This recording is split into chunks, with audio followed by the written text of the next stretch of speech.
Assalamualaikum warahmatullahi wabarakatuh. Saya Vicky Damayanti, NIM 135, kelas C, Program Studi Ekonomi Pembangunan, Universitas Trunojoyo Madura. Di sini saya akan membahas tentang pemikiran ekonomi Ibnu Khaldun dalam perspektif Philosophy of Economic System Kapitalis. Philosophy of Economic System atau filosofi sistem ekonomi. Ekonomi didefinisikan sebagai kajian tentang perilaku manusia dalam hubungannya dengan pemanfaatan sumber-sumber produktif yang langka untuk memproduksi barang-barang dan jasa serta mendistribusikan untuk dikonsumsi.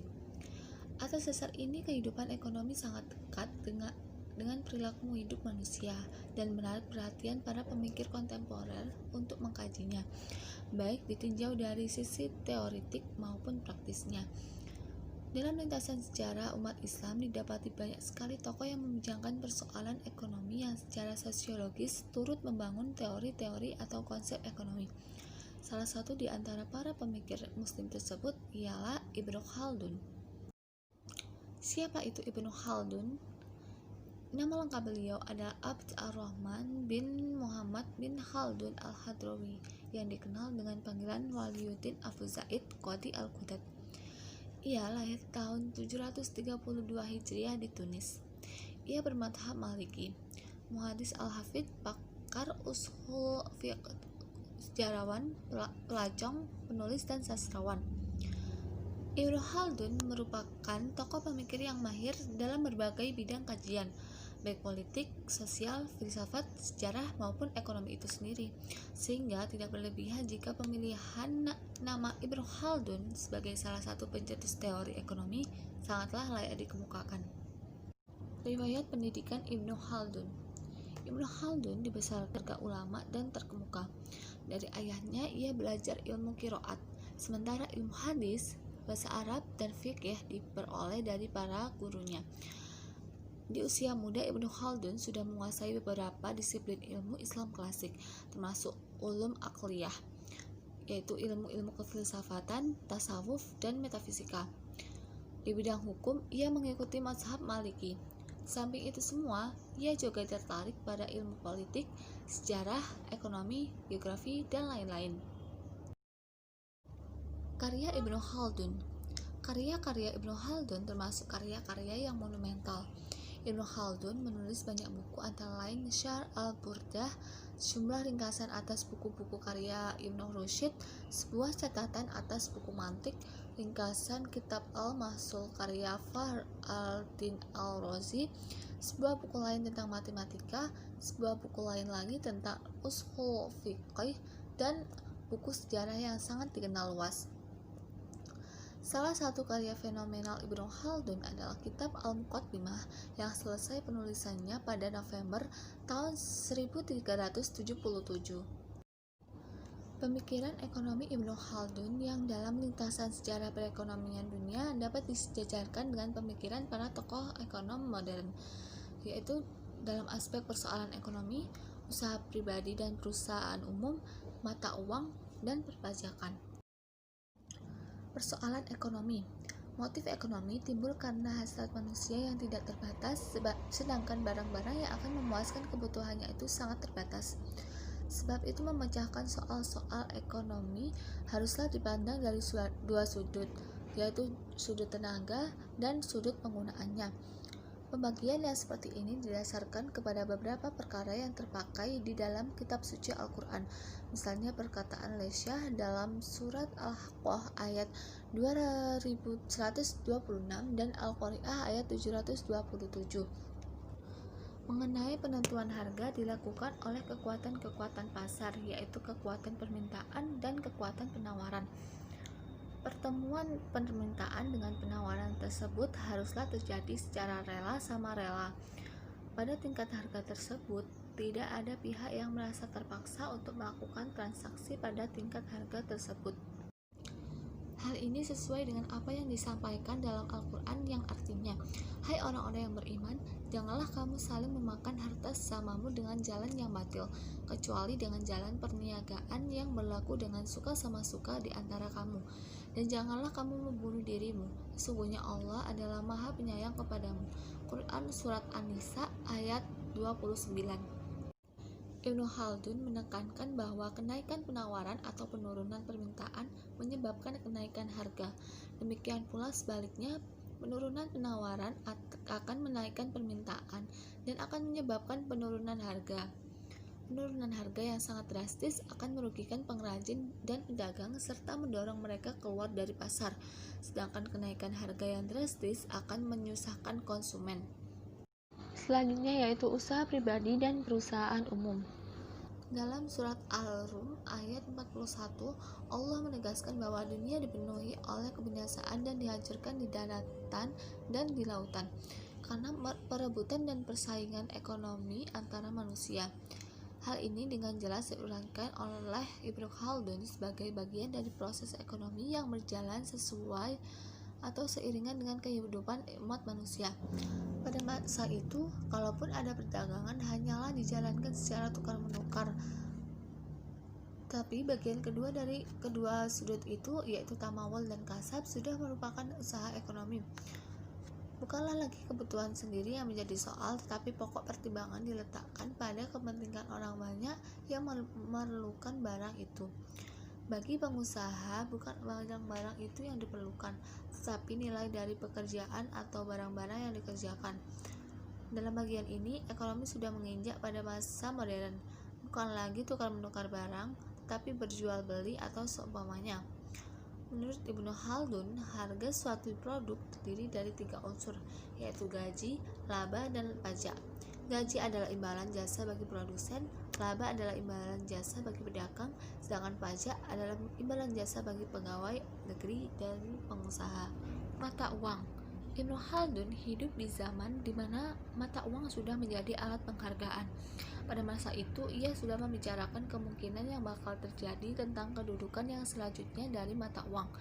Dia sudah mengetahui bahwa secepatnya dunia akan meninggalkan zaman natural with shift, yaitu tukar-menukar barang, berpindah kepada zaman modern yang lebih dikenal dengan gold with shift, jual beli dengan perantara uang.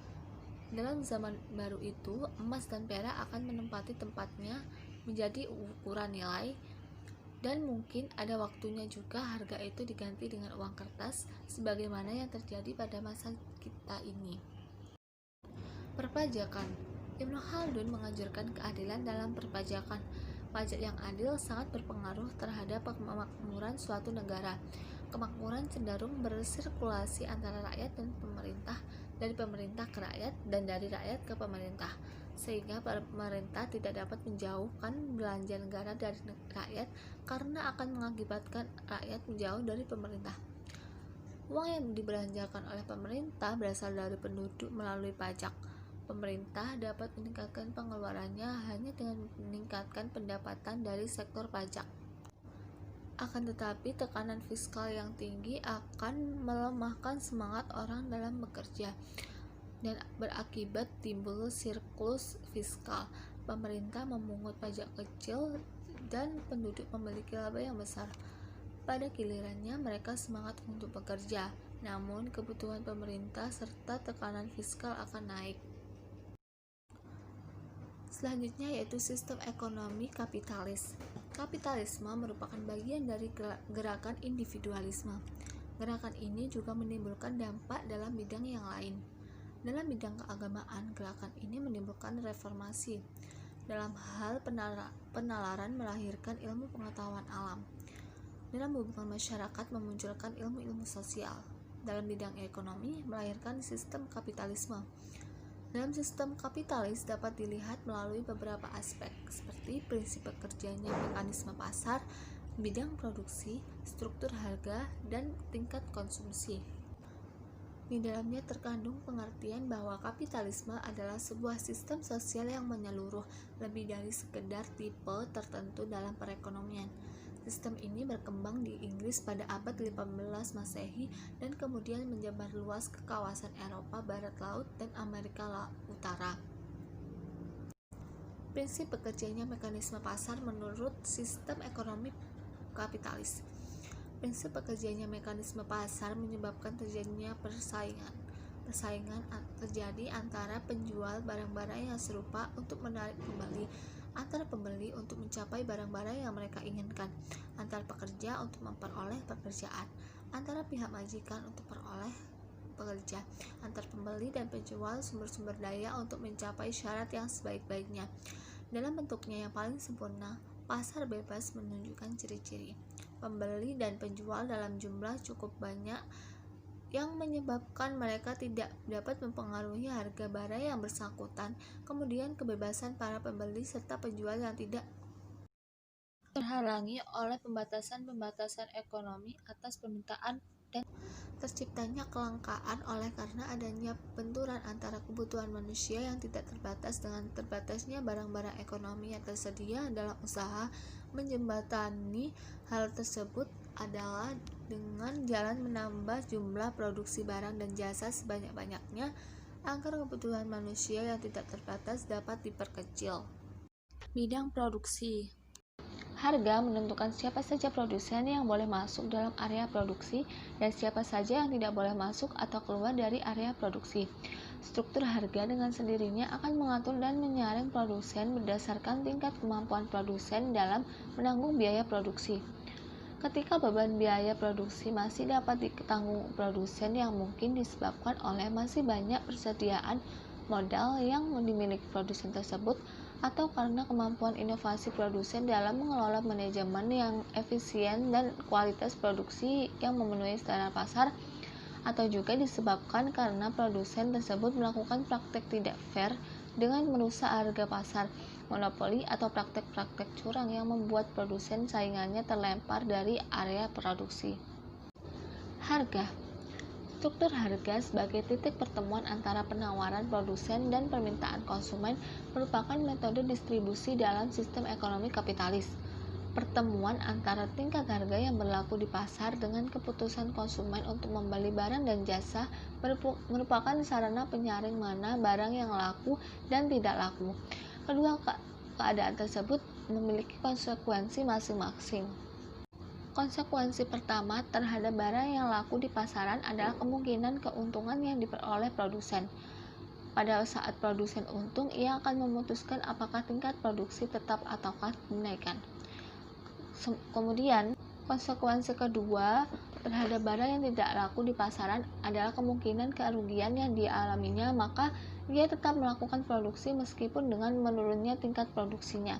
Sebaliknya, ketika produsen tidak mampu lagi menanggung kerugian, maka baginya harus menghentikan produksi atau dengan kata lain menutup usahanya. Tingkat permintaan konsumen. Sekelompok konsumen atau sebagian masyarakat yang melakukan permintaan atas barang dan jasa yang ditawarkan produsen, di mana kemampuan konsumen melakukan permintaan bergantung pada kekuatan daya belinya. Jadi hanya konsumen yang mampu barang dan jasa yang diproduksi diperuntukkan, bukan bagi orang yang tidak mampu atau golongan miskin. Antara sistem ekonomi kapitalis dengan filosofi sistem ekonomi. Sumber hukum ekonomi Islam yang dianut oleh Ibnu Khaldun adalah Al-Quran dan Hadis, sementara ekonomi kapitalis sumber hukumnya adalah The Wealth of Nations, The General Theory, dan buku-buku pendukungnya. Ekonomi kapitalis memiliki konsep pendistribusian harta melalui konsep pajak, namun konsep tersebut terbukti menzalimi banyak orang. Menurut Ibnu Khaldun tadi, pajak yang adil sangat berpengaruh terhadap kemakmuran suatu negara. Jadi, pajak itu bukan untuk menzalimi orang, tetapi untuk mencapai keadilan. Sama seperti konsep yang ditawarkan Islam, yang lebih adil dan tidak menzalimi orang lain. Teori kapitalis mengajarkan bahwa harta yang sudah diperoleh mutlak menjadi hak milik pribadi karena mendapatkannya dari usaha sendiri dan untuk menggunakannya juga bebas atas kemauannya sendiri. Sedangkan Islam mengajarkan bahwa pemilik mutlak harta adalah Allah Subhanahu wa Ta'ala. Manusia hanyalah sebagai pemegang amanah untuk mengelola dan memanfaatkan untuk kesejahteraan bersama. Hak milik dalam ekonomi Islam terkait dengan aturan yang telah ditetapkan oleh syariat. Sekian dari saya, kurang dan lebihnya saya mohon maaf yang sebesar-besarnya. Terima kasih telah menonton video ini. Wassalamualaikum warahmatullahi wabarakatuh.